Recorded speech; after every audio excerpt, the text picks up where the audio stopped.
দ্বিতীয় আযানটা মসজিদের দরজায় দেওয়া সুন্নত, সুন্নতে রাসূল, সুন্নতে খুলাফায়ে রাশিদিন।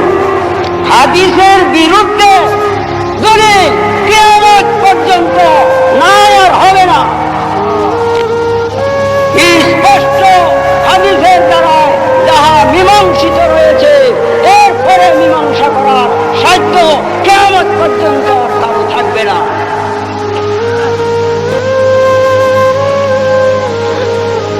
সুন্নত, সুন্নতে রাসূল, সুন্নতে খুলাফায়ে রাশিদিন।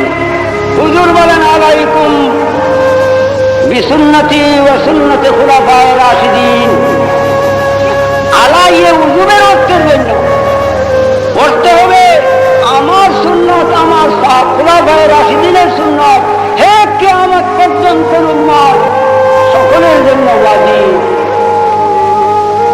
মসজিদের দরজায় দ্বিতীয় আযান দেওয়া ওয়াজিব,